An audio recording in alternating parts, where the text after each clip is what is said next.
And here we are, we're back. The Vacuous Perspective. Nate, long time no see. Yeah, it's been a while. I'm pretty tired today, actually. Oh, no doubt. Got in last night. Flew in last night, back from France. Yeah, it was a whirlwind trip, actually. It was quite whirlwindy, wasn't it? 10 nights. Yep. And I survived. I survived the mountains of the Pyrenees on my bicycle. Wait a sec. What do you mean survived? Well, I got there. Like, I'm living. You're alive. That's amazing. I know. So hang on, break it down. Okay. Because it was a big hike up a notorious part of the tour, right? So, okay, I'll give you a breakdown. So it was a cycling tour with this mob called French Cycling Tours. Very original name. Mm-hmm. And it's 6 days. The first day is pretty much test your bike. It's a little run around near the city, and they just see what the relative strength of the people on the tour is. I think it's more for the tour guides to scope out Do you think they're assessing you? the customers. Yeah, I think they see how you go on hills, how you go descending, because they have to kind of keep you all as a bit of a group or manage you on the rides. So there's definitely some assessment. I hired a bike. I didn't want to take my shitty bike over there. But I hired a really good one. What would it cost? It'll be at least a $15,000 bike. Wow. And the girlfriend hired a really good Specialized is a road bike brand that's known for making like I don't know. You've never heard of the Paris-Roubaix, I assume. It's a road. Oh, the Paris-Roubaix. Have you heard of that one? Yeah. I had 3 Paris-Roubaix the other night. That's a classic cycling race. It's called a classic in that it's a 1-day race, unlike the Tour de France. It's multi-day. Yeah, gotcha. And it's on cobbles and dirt roads and things like that. And so they make this bike that's like a road bike, but it's also pretty durable. So it can handle the bumps, the lumps, and all the dirt and stuff. But last year, when the Paris-Roubaix, it's like 250 kilometer race or something around that mark. And they end up at the end of the race, they're so dirty from all the gravel roads and stuff. Like they'll have, when like you take off your glasses and you've got like, swimming goggles on. That look it's nutty. You got to check that out. Actually, how absolutely messed up the winners are. Yeah. Anyway, they make a special bike for that one. Anyway, so Specialized is the bike brand. The girlfriend got an e-bike, and like, what in your mind? What is an e-bike? Like, how does it work? What's your concept? What's your concept of an e-bike? It sounds like it's an electric bike. Of course, yes. Now, so how do you use it? So this must have a battery on it. Yeah. It's got a motor of some description. Mm-hmm. And I guess there'd be pedals as well. So you've got... Yep. Have you got pedals? Yeah, you got pedals as well. There are pedals. You're pedaling. So how do you activate is there a throttle, or how do you use the E part of it? Yeah, interesting. I guess there would be some sort of throttle. Is there? Well, the old style of e-bikes do have something like that. So you can not pedal, and you can just, I don't know if it's a throttle or whether it's like a lever or a switch or what it does exactly, but you can not pedal and the e-bike will just push you along. Whereas this e-bike is, it's super expensive, the bike itself, but all it does is provide assistance when it feels tension in the chain. It just provides a little bit of assistance. Yeah, right. Okay. Great. So you still have to pedal. You still have to do all the work. It just makes it fractionally easier. Like, okay. I don't know what percentage, maybe 20%. But the girlfriend came on this with doing one 25K ride. Yeah, okay. And what's the total kilometerage? I think it was scheduled in the ride up to be around 600 kilometers over 6 days. But then Wow. the first day is just a Zip around. zip Getting around. assessed. We Yeah. just did 25Ks on the first day. I did 450Ks in total, but I bailed on one of the days halfway through. Yeah, okay. It's a bit much. And I'll give you a quick rundown of the 5 main days of it. And Yeah. I also, the fourth day was sort of rained out halfway through, and I couldn't be bothered riding in the rain. I'm not about that. Okay, that's cool. And my legs were cooked as well. Oh, of course, man. 400 odd Ks. Yeah, and the elevation. I'll touch on the elevation shortly. Yeah. So, started in a place called south of France called Pau, but spelt Pau.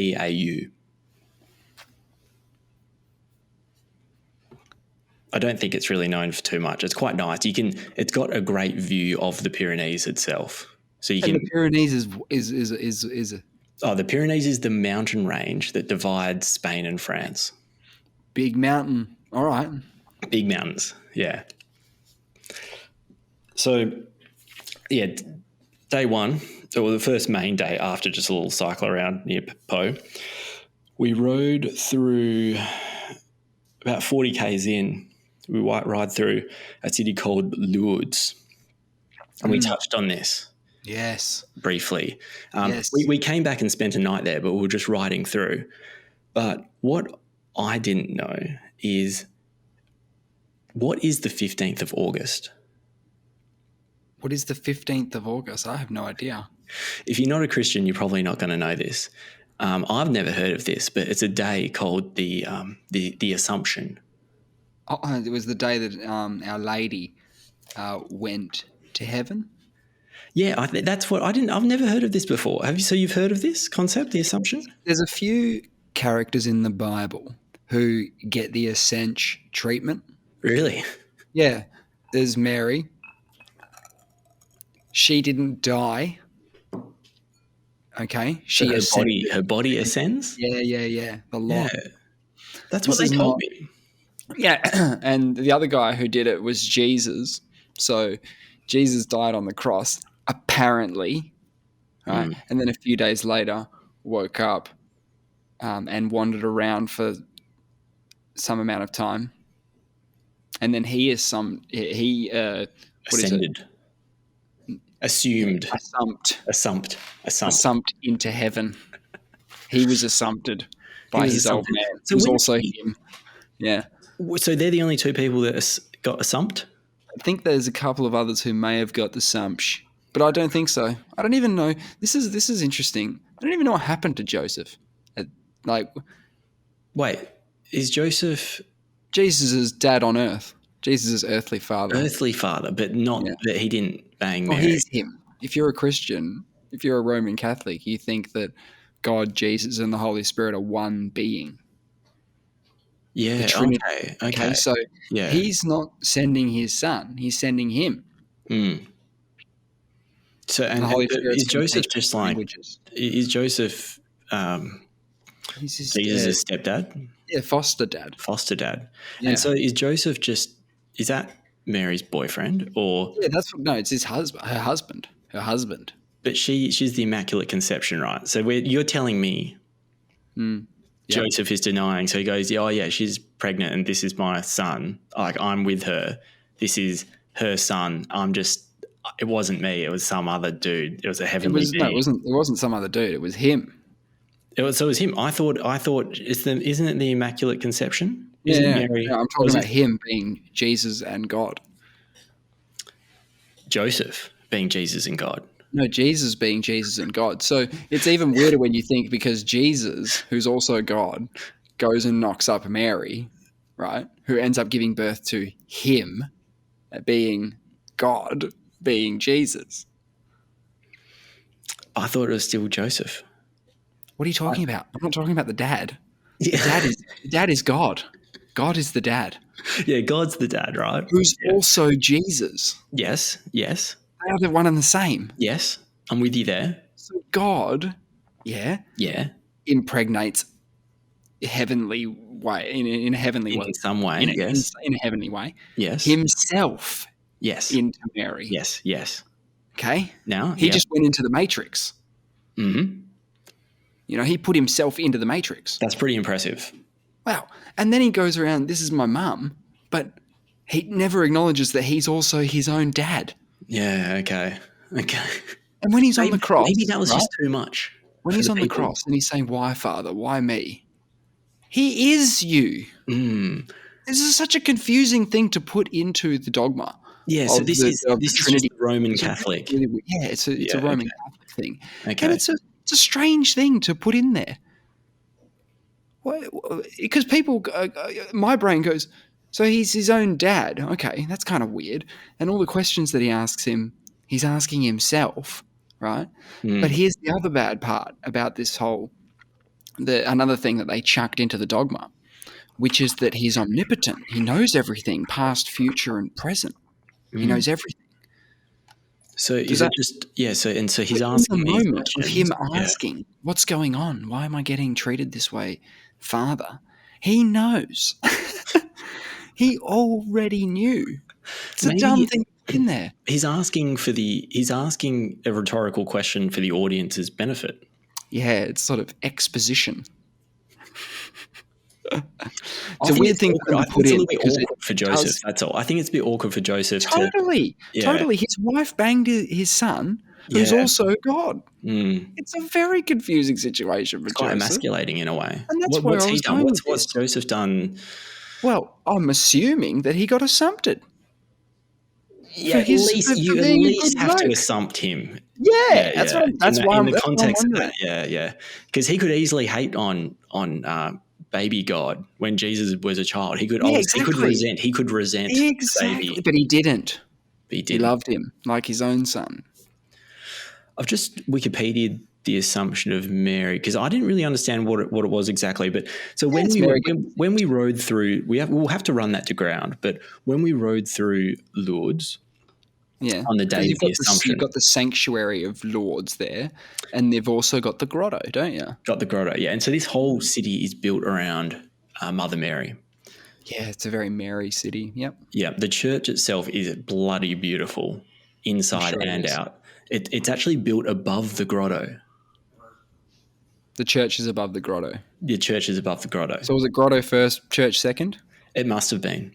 Do you know this could be like a Mary getaway story? She could have she's obviously made a very big impression here in France. Fraught. Maybe she Oh, was hanging around there. you know who made an impression more than Mary is Jesus. You cannot. So I'm riding around these towns, which are dotted about 10 kilometers apart everywhere you go.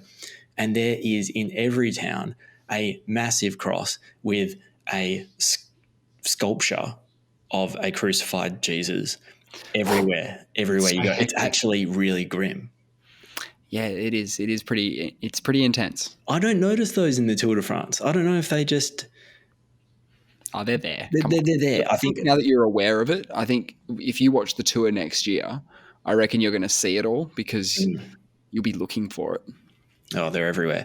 And so Lourdes was an absolute zoo when we rode through it. Of course. All right, because you have arrived around the Assumption. There must have been shitloads of people. Shitloads. Like we had to get off our bikes. Yeah. Okay. Um, Didn't you want to just treat it like a stage of the tour and there's a whole bunch of fans around and you're just like riding through all the fans and they're getting in your way, but you're just getting through them? if they were all cheering and sort of formed a line and knew about us, yes, I would. But if I'm just bashing into people as I'm riding into them, just like, Yeah. Okay. No, good point. yeah. So it's a city built around Mary. Okay. Yeah, and so it gets. I heard this stat that it's only. I don't know exactly how many people are in it. Let me just. This is important because it only has a population of 14,000 people, but it has the second most hotel rooms of any city outside of Paris. Yeah, for this event. So it has the most. So I should say it has the most outside of Paris. Because we sort of discussed it. It's a pilgrimage for some people to go visit the lady. And I think we saw when we Wikipedia'd, before I go, because I was trying to figure out what the hell's going on, I saw a stat that 200 million people have pilgrimaged there since, I think it was 1870 or something like that. So less than, between 150 and 200 years, there's been 200 million people that have gone there. It's probably been a bit more lately as well, because as you can get around the world a bit easier, maybe people go and visit the grotto a bit more. Grotto. Yeah, and so I do visit that later on in the trip, but I just did a ride through. I did drive by. Yep. I didn't see any assumpting individuals. You didn't see an assumption? Didn't see an assumption. I was hoping maybe I'd see some bodies flying around, but... No, not to be. So that day one, eventually ended up, who knows where I ended up, but it was 135 Ks, 1,500 metres elevation, which is a lot, but... we didn't do any major mountains that day. It was just sort of undulating the whole way.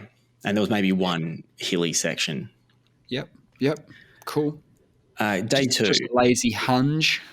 Lazy hunch, yeah. I think that's called, well, there's a name for that. I don't remember what it is. When you crack 100. It's not a century, like in cricket, something else in cycling terms. Okay. And then day two, we did this relatively well-known mountain pass called Port de Bales, or I think it's pronounced Port de Bales.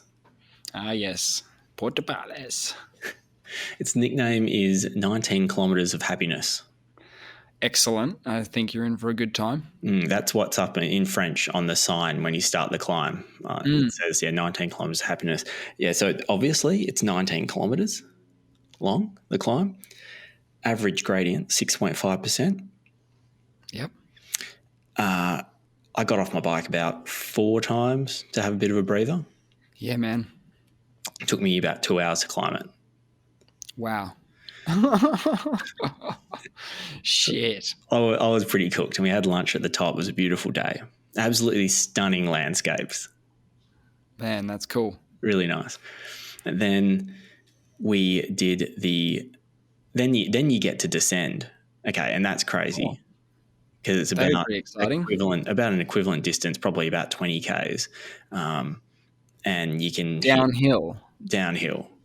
But with cars, not many cars around, but all the way. You're not really pedaling unless you really want to...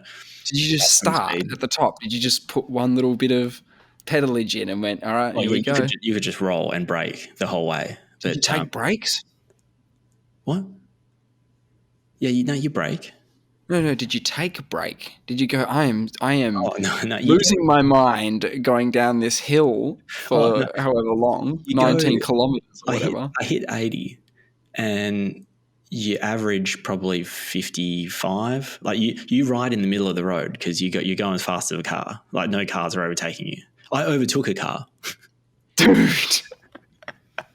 That's scary shit. I got a video of that actually. I got a video of me scary. Overtaking something. It was like a tractor type thing, a smallish kind of tractor, but it was doing about 40. But when you're averaging 55, like you got to go around that thing. Oh my God. And then after that, so I don't know exactly what the climb. I think it was 1,200 meters elevation in one go. Mm-hmm. Then I did the Col de Peyrasourde, and that is about another 1,000 meters of elevation. The girlfriend gave up with about 250. Oh no, sorry, probably about 2 kilometers to go on that. Yeah, because she saw the switchbacks. So you're riding uphill, and that's one thing. Like mentally, you just keep grinding away. But then when you see in front of you, when the road starts going up an incline and it's switching back on itself to go up a mountain, it looks really daunting because you actually see the elevation and the gradient in the mountain. And I think that was too much. And when I got to the top, I said to her, I was like, you know what? It's actually the same gradient as what we've been doing the last 10 kilometres. It just looks worse because you can see it switching back on itself. Laugh. So that day, my legs were absolutely gone. I was like, I don't know what I've got myself into. That was only, I think, 85 Ks or something that day, but just the elevation, Yeah, of all course. that climbing. So day 3, I did this one mountain called the Col d'Azet or something. And then Okay. I don't know exactly. I think that was about 1,000 meters. Another, always beautiful, always beautiful. Yeah, picturesque. Very picturesque. But I just gave up after that because there was another one that was about 1,200 meters, and my legs were just absolutely cooking at this point. And the next day was supposed to be doing the biggest climb, like the most iconic climb of the Tour de France. So I thought, I'm going to save myself. I'm not going to be able to do this one tomorrow if I don't give myself Yeah, a yeah, break. yeah. Give yourself a break today. Yep, fair enough. Were other people doing that too? Yeah, half our group didn't do it, and then Yeah. these 2 Frenchmen and this other bloke who's a really strong cyclist did do it, and they said, and they regretted it as well. They said that, well, one of them in particular, the strong cyclist, said he shouldn't have done that, Wow. but he got bailed out because on day 4, when we were supposed to do the Col de Tourmalet, which is the iconic climb, we had already done one mountain called the Col de Aspan, which was a tough climb, and then we went and had coffee at the bottom of the Col de Tourmalet before we went up, and it started raining. And we just made a call. There's no point. There was heaps of cloud. The visibility was poor. It was pissing down. There's no point having a shit time on the best mountain of the Tour de France when the forecast is for fine weather on the Friday, on the last day. Mm. So we just took the van. This is the beauty of doing it as a cycling tour. Mm. We just took the van to the place where we were staying, cut that one short, and just saved ourselves for the last day. Nice, man. Smart. But I needed those 2 short days. So those 2 days, we only did about 40 Ks both days. But we did a mountain or a pass on both of them that was significant. Yeah. But the van took us to Lourdes. Okay, so now I stayed a night in Lourdes. Oh, you're back in Lords. Back in Lourdes, and so the story goes, one of the Frenchmen that was riding with us was quite Christian, and his parents grew up in Lourdes, and his grandparents, I think both sets of his grandparents lived there or did live there. I don't know if they're still alive. So he said he spent a month every year there, and so he knows what's The going on. law. He knows the law. He knows the law, and in his words, anyway, this Bernadette character was the poor farmer girl who was I think mainly illiterate. And she was 13 or 14 when supposedly Mother Mary appeared before her in the grotto. Yeah. Apparently she appeared a number of times, but from these meetings, she gleaned some terminology and some understanding about Christian things, right? And she went to the priest. This is how the story goes, at least from my friend that told me this. And she went to the priest and told him the things that she had been told. And the priest decided that she couldn't have known these things because she's illiterate, and she had really good understanding of these certain words or concepts. And the fact she was this illiterate farmer girl ruled her out from otherwise being able to know these things. Sure. So it's a miracle. Apparently, yeah. And they just took that as that's all they needed to hear. Apparently, that was enough. Yeah. To build this massive church on top of it, and hotels and pilgrimage place where people come and worship the lady. So she basically went viral, this Bernadette character. Yeah. In what year? I think it was around 1850. Yeah, she's gone viral in 1850, and people are still going to the Comic-Con, equivalent. They're rocking up every year. They got their show bags and stuff. Do people go there? You mentioned they'd go there to get healed, potentially. Is there healage going on there? Yes, so there's some waters. I was just having another look at the Google for it. So, yeah, this is in the grotto. There's this spring. Did you go to the grotto? I had a look at the grotto. There were hundreds of people there for a mass. out the front of the grotto. Not even in the church, not even in the beautiful 3-story. Like the church is like 3 churches on top of each other. They all have sort of cathedrals It's amazing. inside of them. And I'll shoot you a couple of pics of it. It's really nice. Yeah, I've seen pics of it. It's a beautiful building. I didn't know it was on top of the grotto though. That's pretty crazy. Yeah, so they're having mass outside the grotto now, outside the church, like facing the grotto. Yeah. And you have to go. You can walk through the grotto. So I had a little walk through, and there was so they sort of rope off the area in front of it, and as they're all chanting and singing or whatever they're doing, I'm standing in line, and so I get like, you know, kind of corralled through the grotto. I get to have a look, take a few pickies. People are giving me envelopes, presumably with money in them, and asking me to put them in the there's like what do you call it, like a thing you have at a wedding where you're just like donating money kind of thing. You're just sticking it in the box, sticking it in the letterbox. And for whatever reason, like I don't know why, it's like on the side where I can reach, and say people have to give me like letters on the way through. I want to know how much people are donating. Well, you know, if you want a miracle from Mary, they're not cheap at the grotto.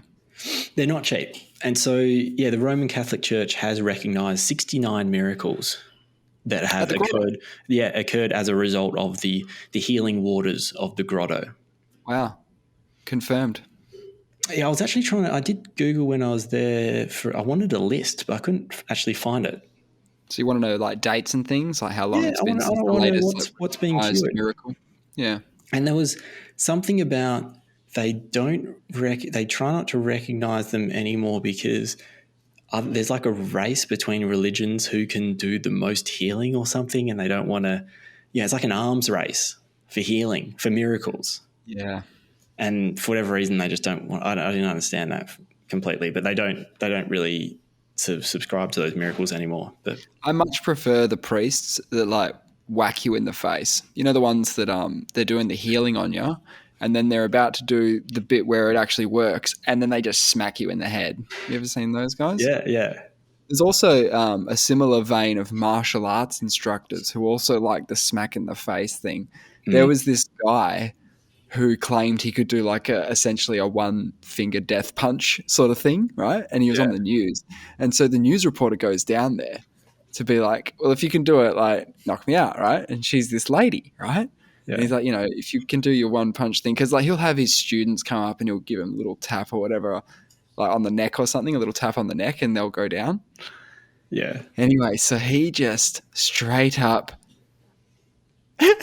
like chops this lady's neck with his like palm, like just straight up goes for the. He doesn't. If he did it on both sides, it would probably work because, you know, there's a bit of blood activity there. But he just he just hit her, dude. He hit her with the intent of either knocking her out or getting her like to fall, I guess. Oh my God, it was so intense. Is it like zapping someone with a couple of the little things you give someone to get them back alive? You kind of get a little the charge things. You're trying to get some life back into her, right? You're trying to give her a chop. It's the way he did it, the force he put into this chop was not okay. It's not okay. And yeah, it just reminded me of that, man. Oh my God. Should be arrested. Yeah, they're my favourite. One of the weirdest things about Lourdes, though, is it's mainly one-way streets because it's pretty old.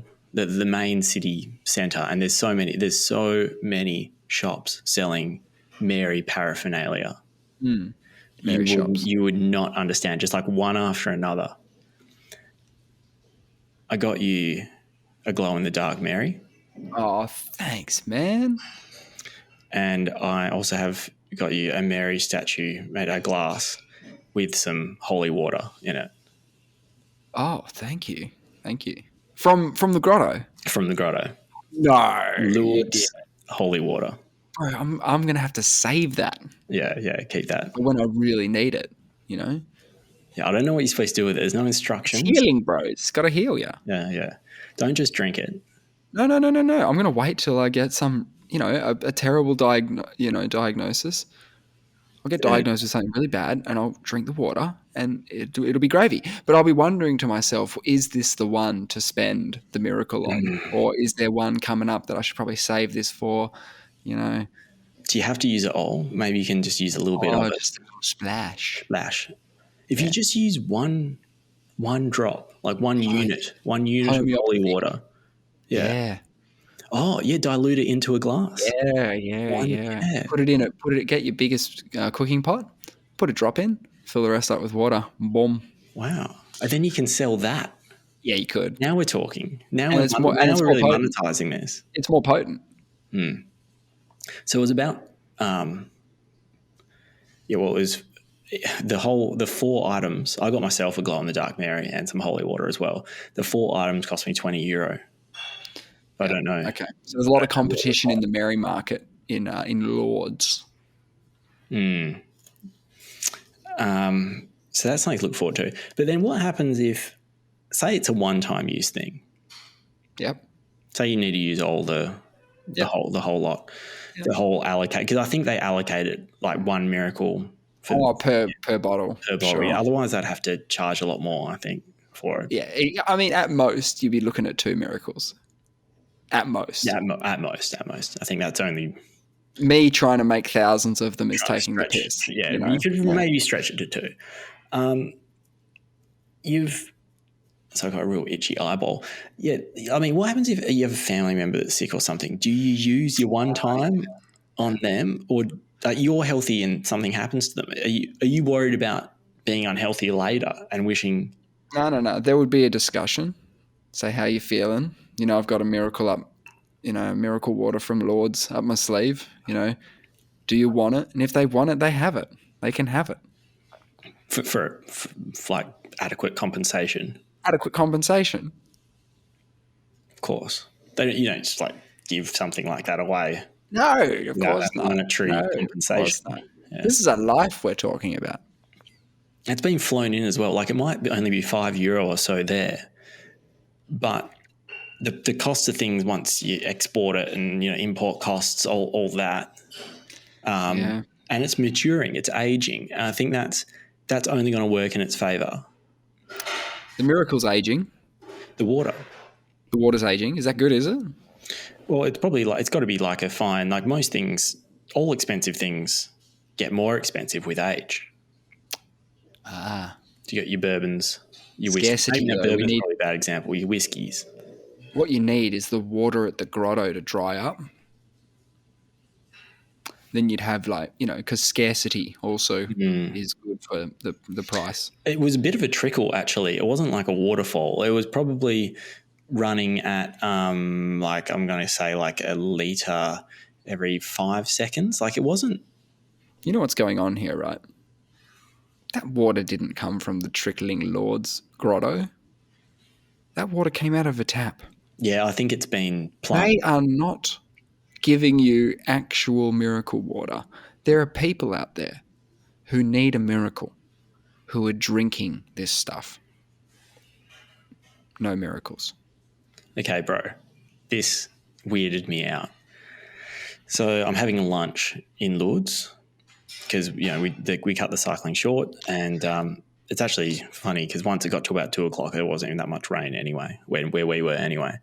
You're sitting there having lunch, and then and I'm guessing at these lunch places in Lourdes, they're Mary focused as well. Can you order a Virgin Mary? Can you order the Our Lady of sandwiches? You know what I'm saying? Do they have like names? Because you got to cash in, right? You got to cash in. Like, there's so much money kicking around one time a year. There is probably a Mary hamburger, a vegan Mary hamburger. But I had something that was like these. It had Pyrenees in the title, but it was some local beans thing. Oh, it had duck and pork in it. Okay, that's a good start. Yeah, it's like slow cooked duck, pork in these beans. It was actually really delicious, delightful. Then when I'm sitting there having lunch, all of a sudden I realise there's this procession of old people in carts that are being pulled by people that look like nurses, or maybe not like proper hospital staff, but they're kind of like ad hoc. Carers. Yeah, carers, I guess. Yeah. Okay. And there was about 30 in a row, and they're in like these blue carts, and I think they can walk. They're not wheelchairs. They're like No, this is a part of their tour. They're doing a different tour to you guys. You guys are doing the bike tour over the mountains, hundreds of kilometers. They're not up for that. They're up for the blue little car thing, driving to see Mary at the grotto. That's their jam. I don't know where they came from. But they're Yeah, going that's through Mary at these the one grotto. way streets of Lourdes, and the weird thing about Lourdes as well is all their. I started mentioning it before, but they're all one way streets. But the shops get upset with the flow of direction of traffic because they think that the flow is impacting their business. Like one way is better than another, so every week they reverse all the one way streets. What? Yeah, they got reversible signs. Oh my god! What a And they nightmare, flip those dude! around, so What a so nightmare, everyone's happy. dude! Yeah, our tour guide says it's crazy because like you go in there one week and all the streets are one way, and you come in there the next and all the other, and he can't keep track because he doesn't go there every week. Why is there such division at the place where Our Lady resides near the grotto? What's going on? Well, there's money to be made by the direction of the flow of traffic because there's a lot of traffic coming through there, a lot of pilgrims. That's crazy, man. That's the only instance where I've heard of road rules changing on the reg. I know. And then, so I follow this procession of old people. I know they're going to church, but I haven't been to church yet. Other than cycling past it, I wanted to go there and check it out and walk in there. So I follow these old people. But then they get to a certain point up near the church, and there's stairs. So they just park them all up, like they just line them all up outside the church. And then I left them there. Like a biker gang. Like they've got all their things parked up. Yeah, great. And that's not the only one. I saw when I was leaving, I saw other little trains of old people. There's so many old people. You do not understand how many old people. Yeah, bro. It's a bloody festival, dude. It's like a music festival, but instead of young people, it's old people, and they just want to go and hang out at the church, man. It's wicked. The Assumption, the week of the Assumption, because not the 15th is the Monday. It was a Monday this year. The 15th of August is the big one. But It's like Woodstock. Yeah, it's Woodstock. It's Glastonbury for old Christians. Yeah. Sounds like a great time. Sounds like you should have gone along just as a bit of a, experience that. Well, I was there. I was there on the week of. Yeah. But wasn't there on and then I was there on the day of the Assumption. So I basically went to Glastonbury or Woodstock. Wow. That's so good, man. And then what else? Went to the church, checked that out. Was there anything? Went through the grotto, had a quick look at that. Poured some holy water. Yes, that was about it for Lourdes. But I just don't understand the Bernadette character because children have lied for attention before. I'm not saying she did on this occasion, but no one else has had Mary, from my understanding, no one else has had a premonition from Mary in the grotto. Why is she so special? Well, we'd have to ask Mary, Our Lady. We'd have to ask her. Well, I won't. Who's still kicking around? I guess Mary. She's body and soul to heaven. That's what I got told. What do you do with the body in heaven, though? What? What do you do with a body in heaven? Because, like, if your soul goes to heaven, right? I know it looks like I know it's depicted as you have a body, right? But no one actually has a physical body. I think it's more about the never dying thing. It's more about she didn't die, dude. What, you thinking the lady who gave birth to our Lord and Savior died? What, are you fucking crazy? She didn't die. But if you're a Da Vinci Code guy, if you're a Dan Brown guy, then it's the whole idea that Jesus didn't die on the cross, didn't just walk around for a few days and get ascended into heaven, but actually lived out his days and had children and whatnot, right? And he did it in France, actually, and his mum was probably there. See, I don't You've understand. heard I of, don't you've heard that understand. myth, right? You've heard that one where Jesus actually was hooking up with Mary Magdalene and they had babies. I have not heard that one. That's why I'm getting all these French vibes from Mary, right? Because Yeah. it was a potential place for her to live after the whole shit went down with her son, who was actually God, getting crucified on the cross, but he already knew about it. That's that thing. She had Mm. to bail. Should She get couldn't hang out. around. Yeah, Yeah, you she couldn't don't hang want to be around. the mother of the guy that got crucified. It's No, no, no. embarrassing. So what an embarrassment. She at least gets banished, right? If you're the parents of the boy that's misbehaved, right, you at least banish the parents. Yeah. That's what I wonder. That's why I'm wondering what actually happened to Joseph. Like, how does his story end? Because I've never been told that story. I got told Jesus died on the cross and then assumpted into heaven, right? Did his assumption. I heard Mary did the same thing when she was when she was older. She was probably an old lady. And she went into heaven straight away. It's the same thing that's going to happen in the rapture, right? It's all the good people just going to get zipped up into heaven. They might go up body and soul, bro. They might get So this is why I don't they understand might have the body assumptions. and soul thing. I don't understand the body because we don't No have dying. we don't have many examples. No, but see, my view is okay. If you don't die, you can't go to heaven because it's kind of like a necessary Doors thing. locked. In my view, if we like right now, there is a possibility that we could cure death with medicine. Yeah. Like Okay. we're getting to the point where we could have someone that lives forever because we actually figure out how to stop the things the degradation of the genetic code and things like that and stop disease. You could have someone that could live forever.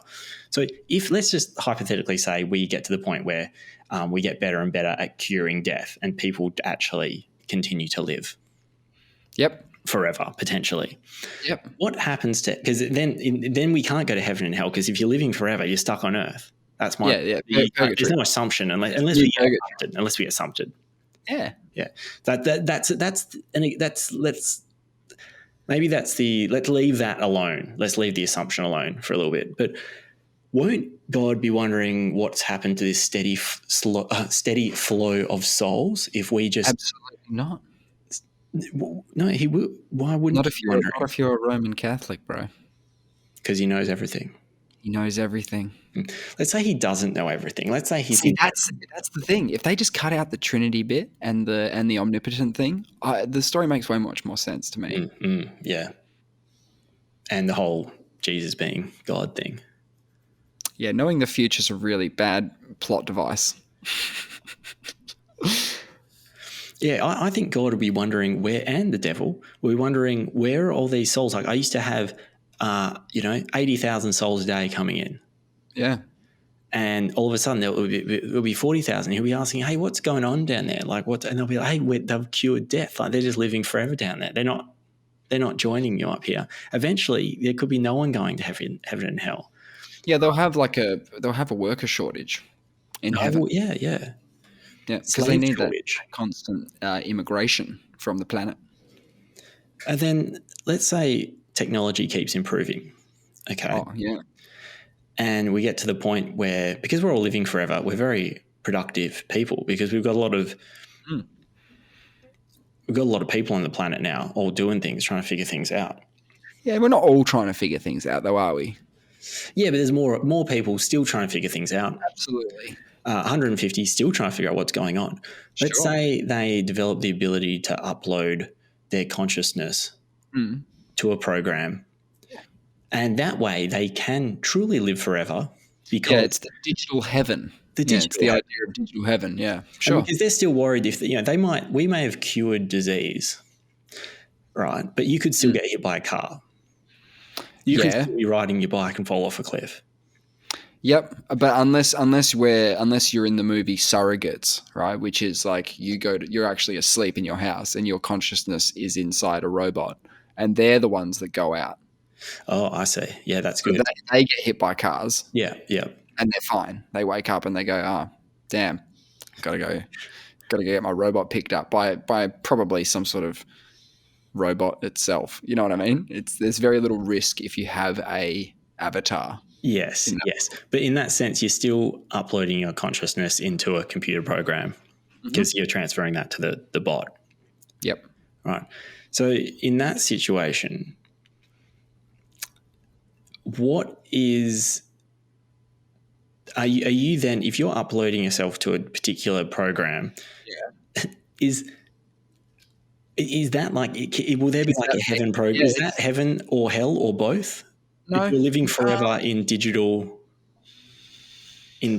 world. No, it is still purgatory. It's a infinite state of neither heaven nor hell. But why isn't that heaven? Why is that purgatory?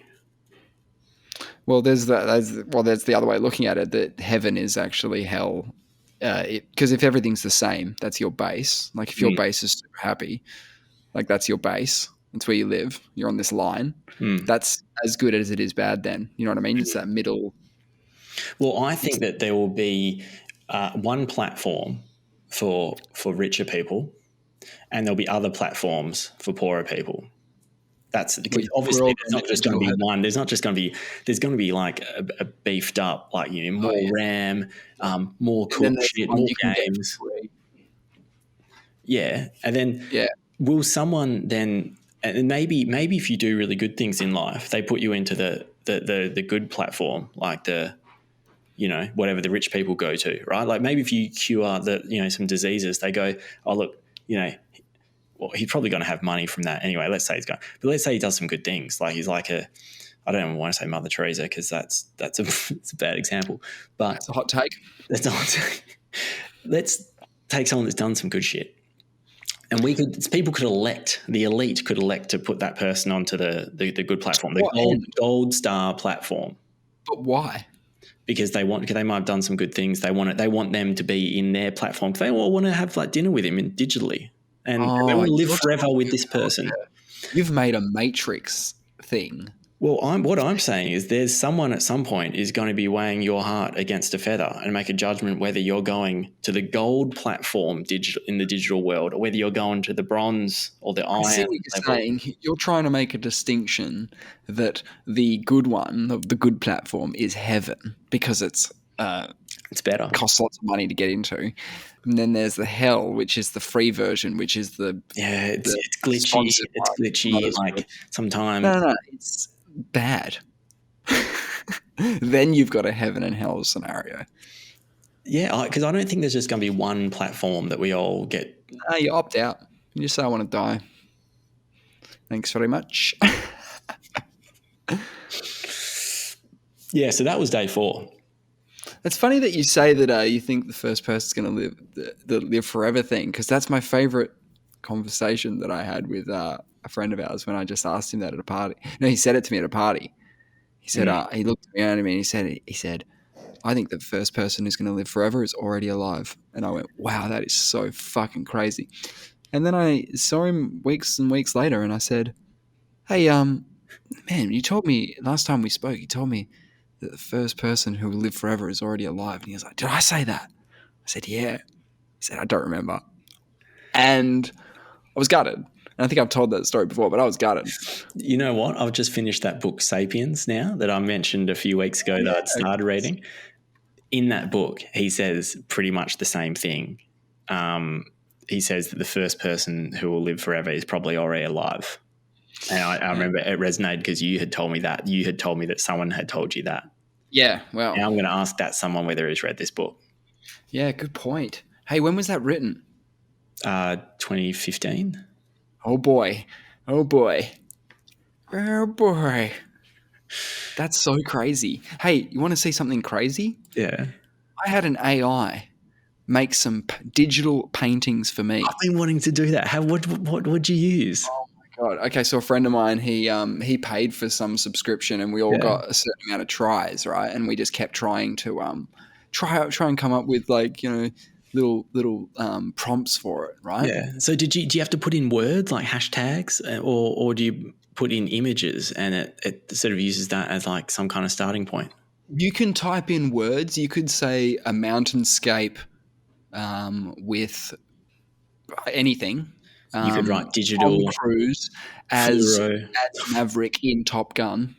and put it all inverted commas, in the style of, and then pick an artist. Like you could do Picasso Yeah. or whatever, or Monet, right? Yeah. So do you see in your Discord in the general tab? I'm going to start dropping something in now. I want you to try and think of the prompt that I was typing in. Okay. Try and.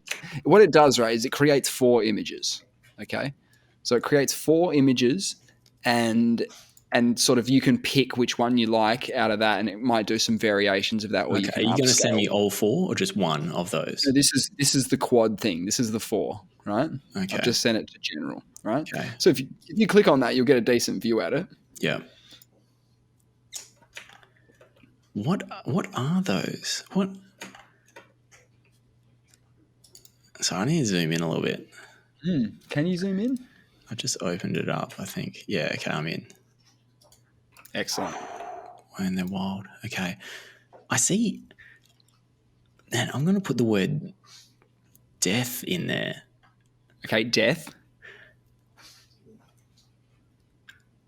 It's so... like it's weird because it doesn't really look like anything. It's kind of like twisted trees. Yeah. No, don't think about it like that, right? Mm. Just try and imagine like the prompt that it would be that I made this, right?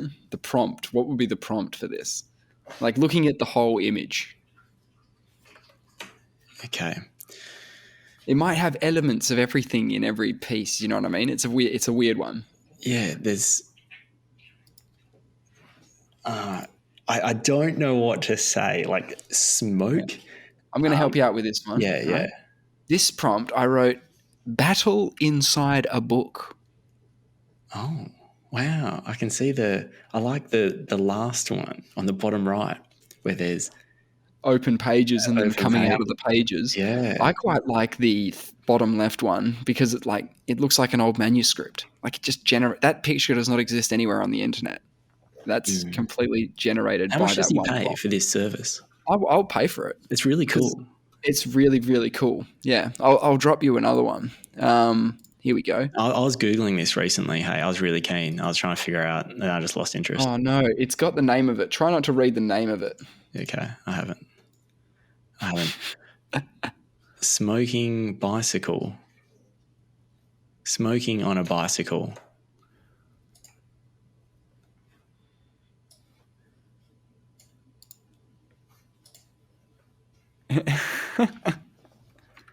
High bicycle. I don't know. It's actually Nick Nat Nui on a unicycle while smoking a cigar. You are kidding me. Yeah, that was one of one of my brother's So you prompts. put Nick Natanui in, and that's what My brother did. Yeah, I would have Nick thought it would Natanui. be. I would have thought it looked more like Nick Natanui. Like I can see the resemblance, but I would have thought if you're giving it a direct input like that, it just went for it. Oh, here's a good one. And Let me check. What style does it do it in? Because those look to be in a particular style. Yeah, it depends, right? It depends on. They all seem to be like the impressionist type. Yes, they do, and it's interesting that it picked that and said, "I'm going to do that for all 4." Why wouldn't it do one of each kind of thing? There's another one there for you. It's quite cool. This was done by a friend of mine. His prompt. Okay, hold on. It's like a Nazi band or something. Oh, it's a Nazi band. It's like an old-fashioned...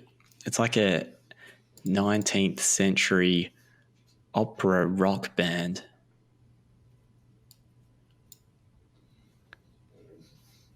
You know what it is? Input?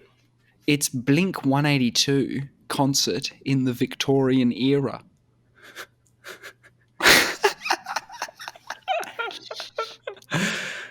Oh, the drums. The band. Oh, God. So cool, hey? It's very cool. Yeah. I'll show you one of my other ones just before we... Man, the Nick Natanui one is like smoke coming off him everywhere. I like the top right one. Looks more like a bicycle, but his like body is smoke as well. It did a really good job. I did a similar one where I did Nick Nat holding a Premiership Cup. It did a good job.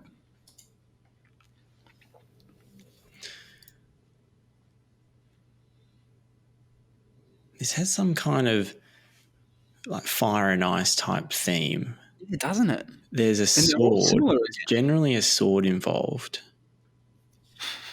And there's, I wouldn't call it lightning. It's like a serpent thing, like a shark or something. Oh, yeah, you're onto it here. It's very sharky. Yeah. One of them looks like a penguin. One of them looks like a pirate with a pirate peg leg shark. Okay, so what it's meant to be is a shark. wizard fighting a giant and a shark man. So I can see your shark man, definitely. Yeah. And there's definitely a wizard in the background in some of them, or a giant in the background. But dude, this program is so, like, whatever it is, the AI thing, it's really good. so sick, man. It's really, really cool. I like the way it generates 4. Yeah, because I could upscale one of those, or I could give me 4 versions of one of them. Give me 4 new versions of one of them. And it's all sorts of other things you can do with it. It's very cool. Yeah, so you don't know what he pays for it. No, it would have been about $30. And for a subscription, you just keep putting things in as much as you want. Yeah, he can. I had a maximum of like 50, but he could do as many as he wanted. Hey, this last one, we're going to do one more. This is another one by my brother. Okay, this style is like surrealism. Bit of surrealism going on. Yep. It's very Salvador Dali in part. Yeah. Only one or two of them. What do you think the prompt is, though?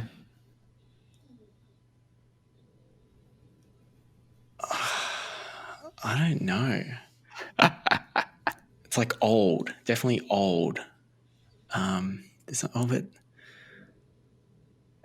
the reflection in the bottom right one, so creepy. Yeah, it does a really good job of making creepy images. I'll give it that. It does a really good job. Well, all right. If you just saw the top right one only, okay, what's the prompt? I'd say like, I don't know. She's got a big ass. She's got a big booty. Yeah. Okay. An old big booty. Yeah. Okay. You think it's an old big booty? It's actually my grandma bending over. What's with the top left one? I have no idea. Have no idea what it was doing with a few of those. But that top right one, nailed it. Yeah. And the bottom right one. So did your brother have to put in a prompt for the style of it? I don't think he did, because if you did in the style of, right, then it will make them all in the same style. Right. So you wouldn't get this mishmashing of genres there. That one's so creepy, the bottom left one. Yeah, it does a really good job of making creepy ass shit. For sure. It's good. It's art. That is art. That's what I'm saying. Pretty soon, 100% right, this is art. Pretty soon, it'll be the same with video. So you type in a car driving down the street, generate. Give me that. Wow. Boom. Holy shit. That will be. And so it can be real time. So you can put in words, you can add words into the fray, right? So you could make a movie. I think an AI will make a movie very soon. Yeah. And so you're just inputting data and it takes that and goes, oh, how am I going to incorporate this? And it just makes, it does whatever it wants to bring that into it. And then you can write, car crash, like accident. And then you'd be like, bigger accident, more accident, if it's not enough. Sure. But I actually think it could get to the point where you could say, give me a story of a down and out detective who's trying to figure out living in the 21st century, and be vague with it and just let it go. That's cool. That's cool. But you're giving it a lot of room to move, which is a good thing, which would be very interesting. But I also want live. I want to be able to give it like inputs live, depending on where the story's going. It will still do its own thing, but you can push it in a certain direction as it's evolving. Yeah. Yeah, well, I mean, yeah, Like if you want, absolutely. for example, if the style of it is too childish and you want it darker, Yeah, you yeah, know, just be like, dude, take it down a few tones. And he just redoes the whole thing. All right, you want a bit of dark movie? All right, let's go. Dark movie. speaking of a little bit dark, I just finished season 4 of Stranger Things. Yeah. I watched the last 2 episodes just when I was kind of like, I don't know, waiting to leave France, pretty much. Had a bit of Yeah. downtime. Yeah. I was wondering, I really liked it. I thought it was great. Yeah, yeah. I enjoyed the 4th season. I heard people didn't like it as much, but that's fine. Like I was wondering, like, interesting. Did the people that didn't like it? Did they? I can't remember the previous seasons, to be honest. I remember thinking it was good, but probably didn't think about it. I remember liking it, but didn't think too much of it. I think a lot of people were thinking, oh, they're stretching it here. But Yeah, no, they were because stretching they it. It was can. going a bit over the top. I was wondering. I thought season 4 was. I thought it was a good sort of climax in that it was building to a point like this. Sure. I was wondering, and obviously it's debatable, but is it at its peak? Because I feel like they can't just do something like that again. And if they keep doing it, Yeah. it's only going to feel like it's stretching, like some people are saying that Yeah. it's happened. Then you just wait 20 years. Yeah. And everyone does a reunion show and they bring back everybody and they do it again and everybody will watch it. True. They can do that. They could do that.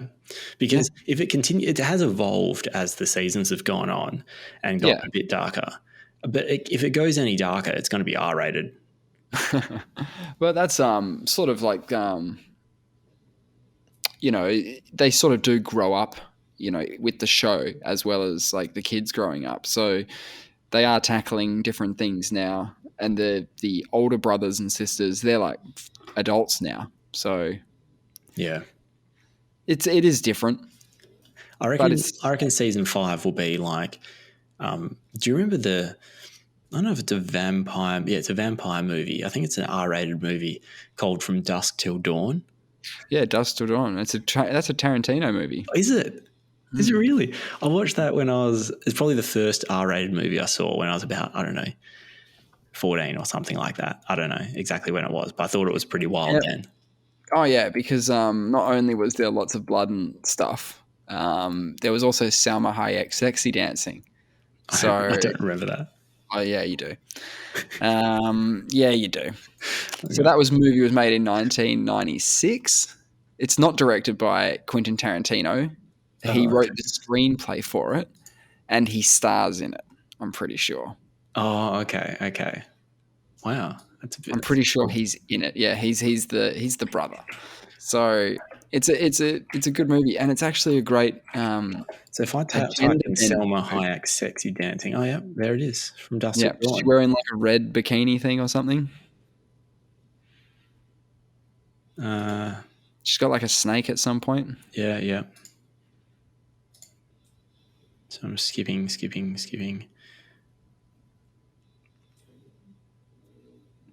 Anyway, it's a good movie because it starts out being this adventure sort of crime movie. Yeah. And then halfway through, it flips the switch and turns full horror. It just goes full horror mode. I didn't know George Clooney. Is that George Clooney? George Clooney, Quentin Tarantino. Yeah. Oh, right. Well, so you don't remember this movie at all? No, not really. No, it was a long time ago when I saw it. I remember thinking it was wild. All I remember is like a jackhammer stake that was killing vampires. Like they had a stake that, they were like killing. I just remember it being nuts. I probably just remember the last 15 minutes. Yeah, well, it is nuts, but it's not. I should have been focusing on the sexy dance.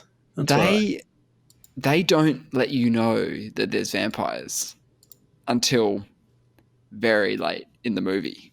So it is kind of like as if you're the characters discovering that they're fucked, basically. Wow. Yeah. Oh, it happens at the end of the sexy dance as well. Yeah. That's like the moment of... Oh, I need to rewatch this. Yeah, you should. Holy shit. That looks wild. Okay, interesting.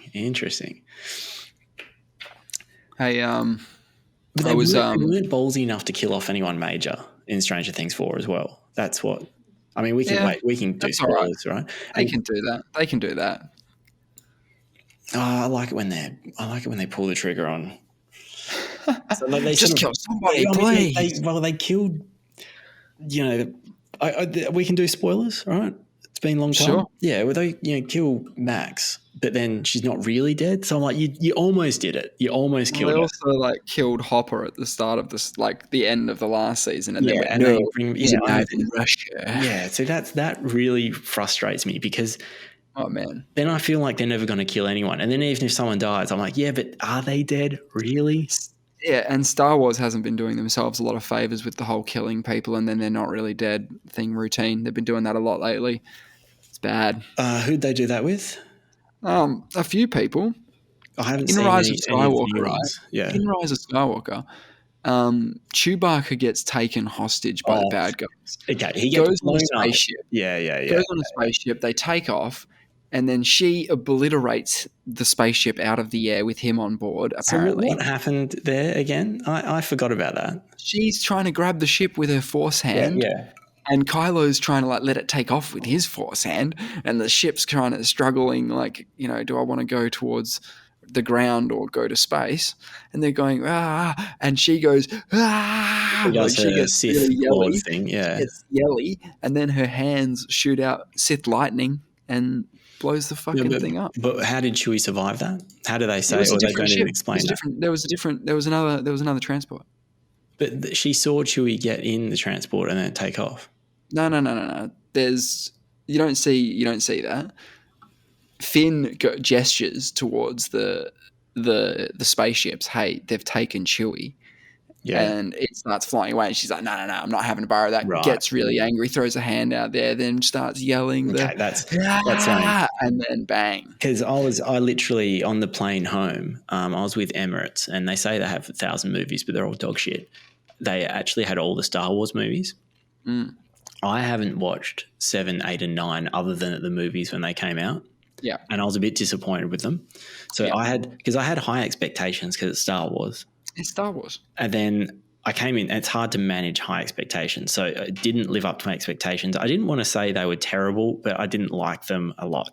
And I never rewatched them. I had a lot of downtime on the flights, didn't know what to do. So I thought, fuck, I'm just going to give them a go. I'm just going to watch them again. So 7, 8, 9. Yeah, 7, 8, 9. Because I can't even remember what happens.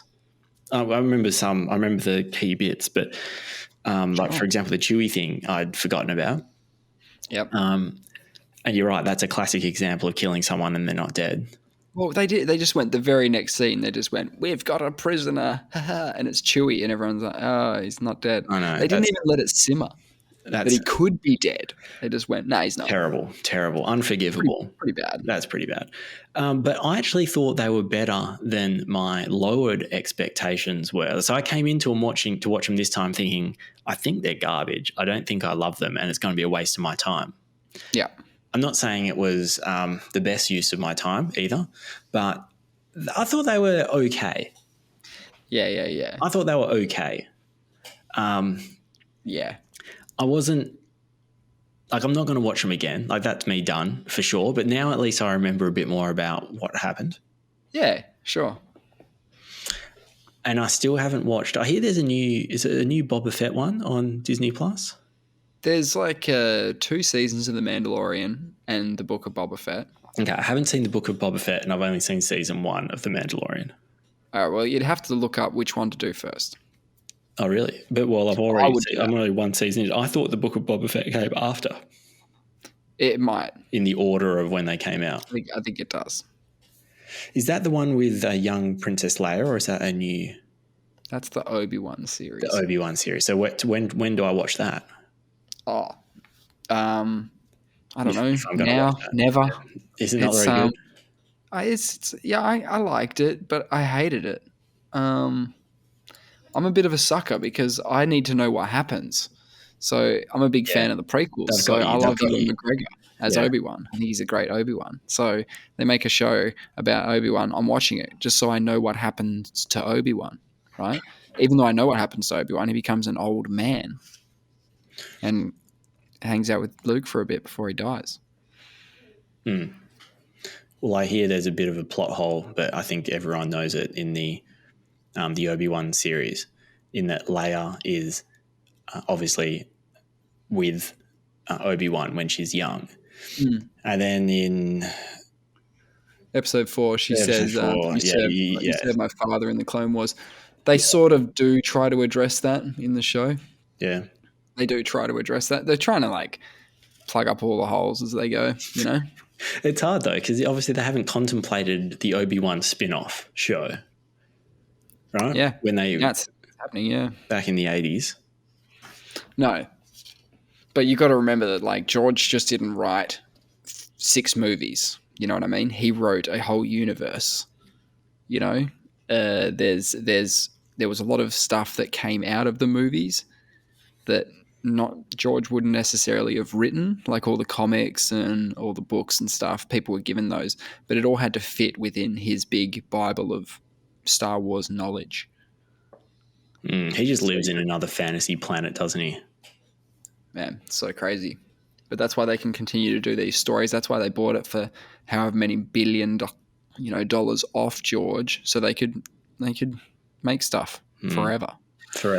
Yeah, and they're going to do it, and you're going to keep watching it, right? Like you said, you have to know what happens. I have to know, but I don't watch everything because there's some things I won't watch because I think they're kids shows, but apparently they're really good. Like some people will say the best bits of Star Wars are in these animated shows that they've been making in the last 10 years or so, but I'm out of that. I can't do that.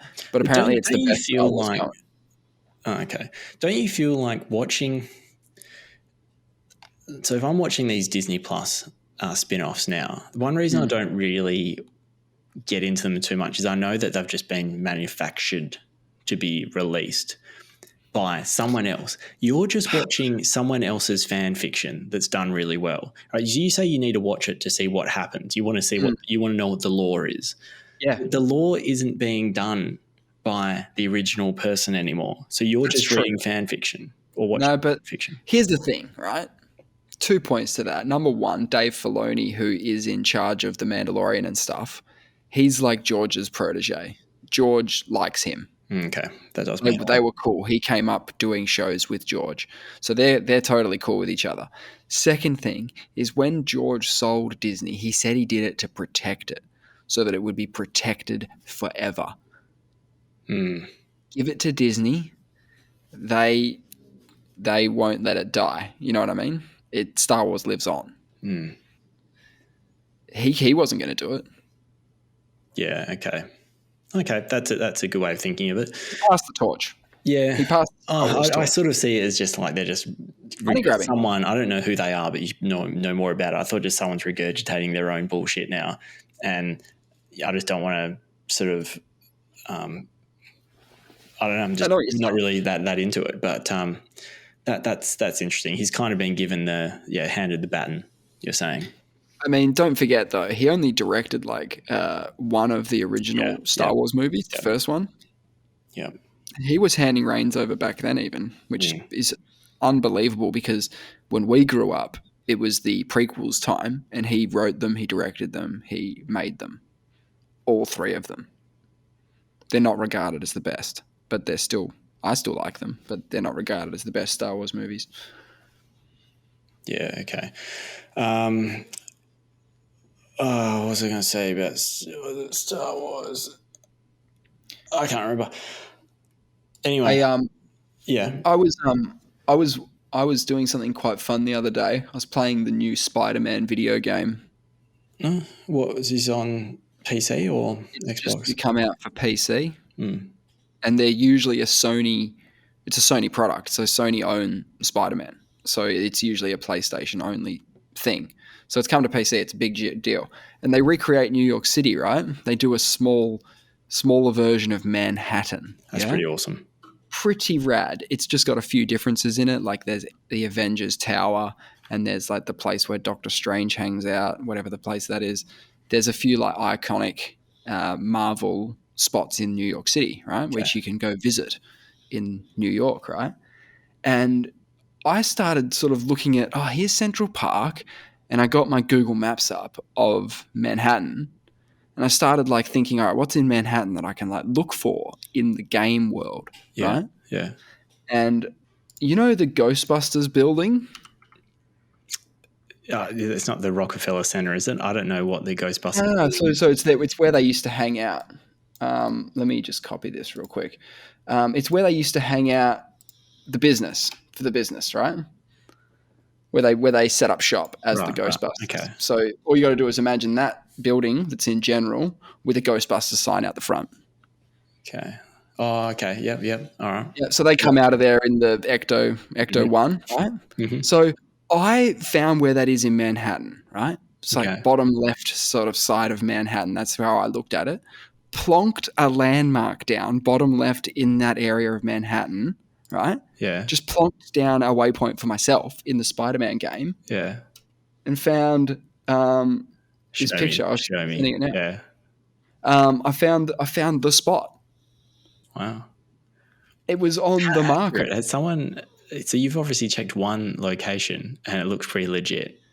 Wow. Yeah, have a look. It's there. Wow. Yeah. How accurate do you reckon the whole thing is? Not very accurate apparently, because I went and picked another building straight after, Okay. and it's the other building in Ghostbusters, and it wasn't there. Now I don't know if it's not there anymore or whether it's gone, but like the place where Sigourney Weaver turns into a big dog, that place. Went to look for that. It's on Central Park, like it overlooks Central Park, so it's quite an iconic building as well. Yeah. By the way, I've just sent another picture. That's out the back, just to confirm that it Okay. is Yeah, the they know. Ghostbusters. They know. Yeah. That's cool. So cool. Yeah. That's awesome. Had a great time. That's a cool Easter egg, man. I just want those kind of games to explore. Yeah. It's a good New York simulator. And what's the web travel like on that? Amazing. Wow. Amazing. So is it a little bit like Assassin's Creed-y? Yeah. It's like all those superhero games. You're webbing around most of the time, then you jump on some criminals' heads and kick them around a bit and shoot some webs at them.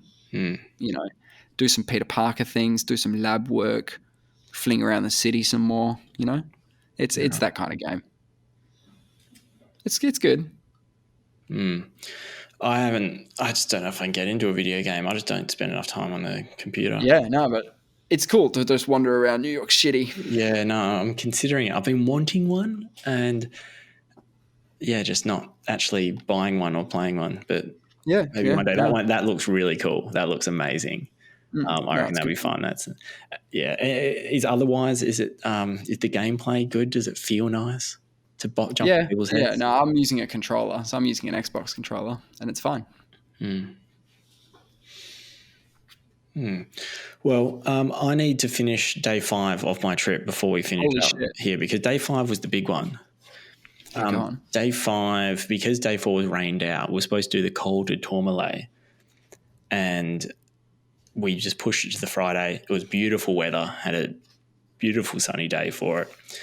We went from the western side of it, which is the slightly longer side and it's the same gradient, same average gradient actually, but it's 2 Ks longer. It's 19 kilometres at 7.4%. Right. It's the most... 7.4% represents raising 7 meters every 100? Yeah. Which doesn't sound like much. Doesn't sound like much. It is. It is. You got to remember you're taking your whole body weight up. So 7 every 100 meters, you're going up. So 7, that's probably like 2, maybe 3 floors.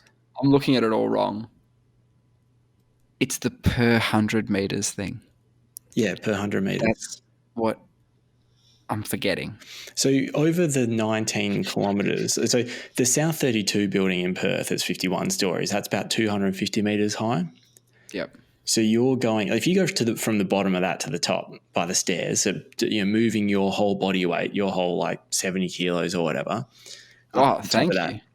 Oh. Am I doing what are you less than that? Oh. How much do you weigh? I'd probably be closer to 60. Wow. That's. I suppose I'm close-ish to 70 at the moment, so that probably makes sense. You'd be a great climber then. Yeah, one of the best, they used to say. So It's 14. It's over 1,400 meters elevation, so it's like going up South 32 Tower nearly 6 times. Yeah. Wow. Which is quite a lot when it's like you're riding a bike as well. Like bikes are hard to go uphill. Like I'd rather go upstairs. Yeah, totally. If you said, "Do you want to Stairs do are what very you were doing, efficient. or do you Stairs are want like to?" perfectly efficient. Yeah. Yeah, dude. How many times? 6 times. Yeah. How long would it take me to do one lap of the South 32? To Come go from the on. bottom to the top. Yeah. Geez, I don't know how long. I don't even know how many flights there. I don't even know how many stairs it is. Yeah, I don't know how many stairs it is either. It's a hard one to say because you'll slow down. Like, yeah, you might do the first couple of flights reasonably quick. I once ran up 20 levels at work. I set the record. I think it was a minute 51, and I drank a beer. Okay. 20 levels, a minute 51. But the first 10 stories, you're flying. Yeah, and then it would be struggle town. Yeah, and then you're literally using your arms to get to ascend more than your legs. Wow. You gas so quickly doing that kind of intensity. Yeah, okay. Because if you do lunges, you're not actually going up. Yeah, you're dropping your body weight a bit, but like you're constantly, every time you're putting your foot up 3 or 4 steps and you're propelling 80 kilos up with one leg, and you're repeatedly doing that for like 2 minutes of intensity. Yeah. And so when you get to the top, it's hard to drink the beer because you're huffing and puffing so much. So it's like spluttering, and you think you're just going to neck it in one foul swoop, but that's very difficult. That's not happening. Yeah. And so this drags through. It's not all switchbacks. Like I think everyone thinks that you're just going up straight up a mountain. It's not like that. It's the highest paved road. It's the highest paved mountain pass in the French Pyrenees. Yeah. And so the roads obviously are designed to go over saddles between mountains. They're designed to go over the low part because no one actually wants to go to the top of the mountain. The road is designed to pass through the mountains. Oh. And have a tunnel. So what it does is it's like the path of least resistance through the mountains. So it drags through this massive valley, just steadily ascending. It's beautiful. There's some houses, there's some like ruined castles, there's like farms, there's an observatory up on one of the mountains. It's cool. There's heaps of animals. There's heaps of cows grazing, sheep. They're like really dangerous when you're descending. The owner of the tour company that I worked with hit a sheep when they're descending, and like hasn't been out of work since. Yeah, right. And once you get to the top, it's like, but probably put down. Probably shouldn't have been there. They're probably upset with it. So it drags on for a while. Then there's a few switchbacks about halfway through, and then the last part of it, when you're trying to ascend to that saddle to get up and over, that's where the steepest part is, and is the most grueling. But the views from the top are so good, and I'll send you a photo, but that's not even like what you can see in the photo is probably the last third of it, and the rest of the climb's all hidden down in the valley, sort of out of view because it's just so bloody long. But it's the reason I tried to save my legs for this one is it's the most featured mountain of the Tour de France, in that I think it's been in 87 of the Tour de France always changes every year. It's been in... Yeah, but it always hits this mountain. Most of the time. So since 1910, it's featured 87 times. So that's almost every year. Yeah, it's missing 20 or 30-ish, right? 22-ish, around there. I got some like funny... I was talking to my guide and the Frenchman on it about it because I was just fascinated by the history of this one.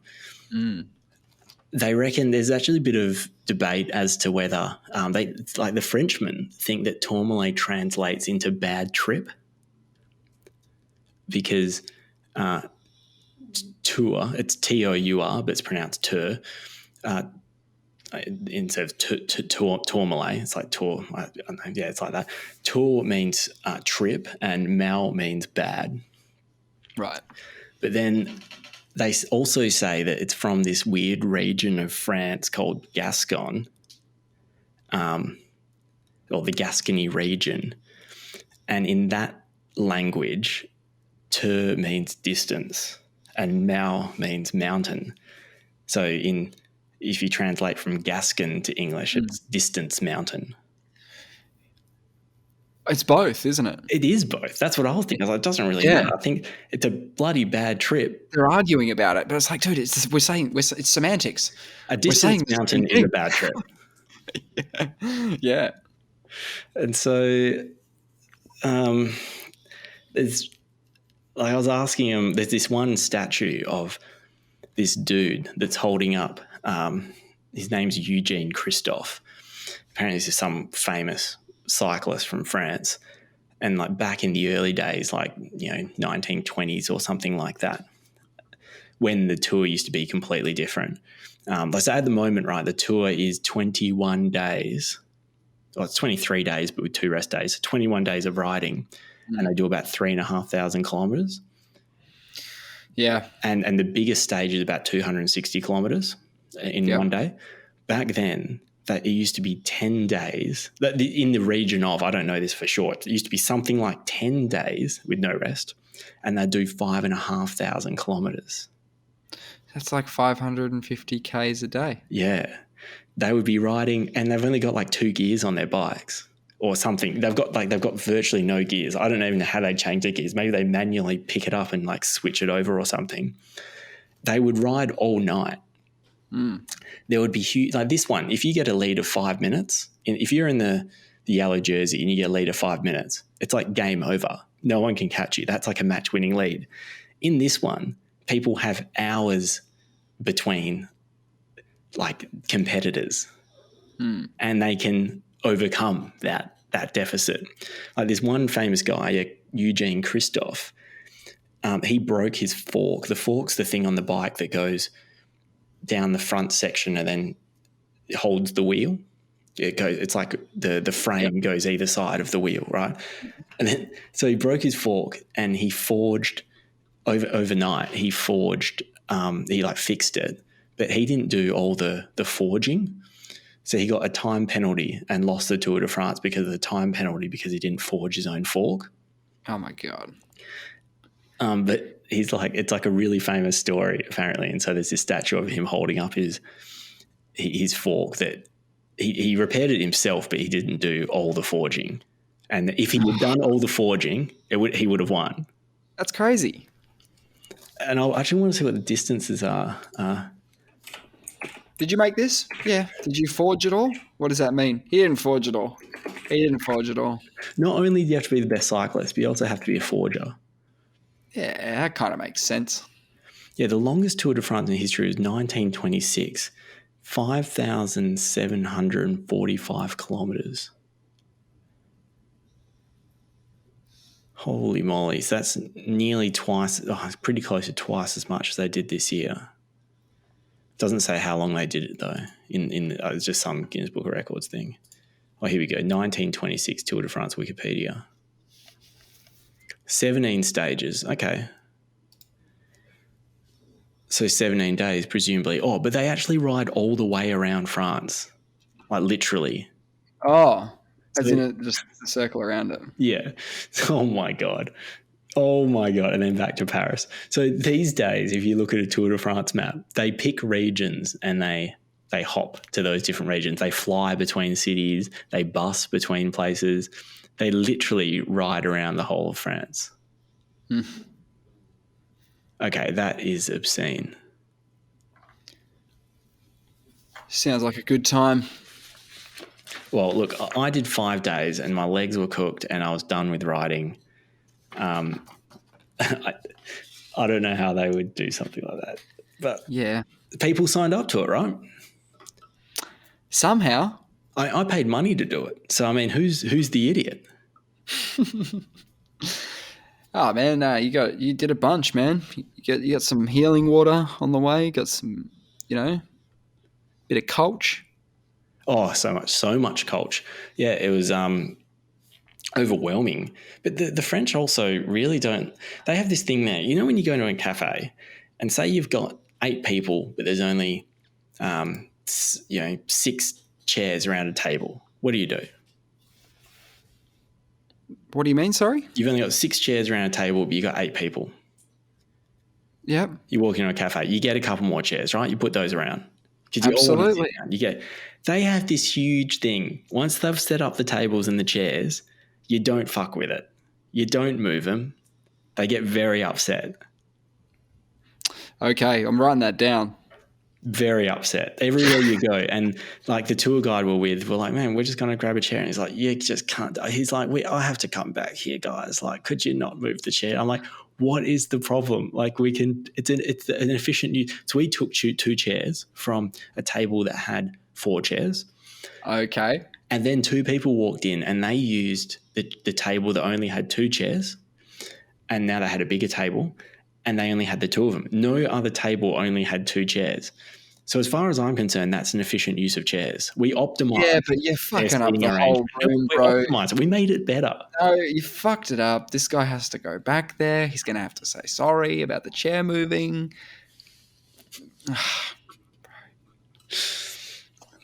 Yeah, but I'm wrecked. Hey, I need to go to bed. I'm sort of suffering some.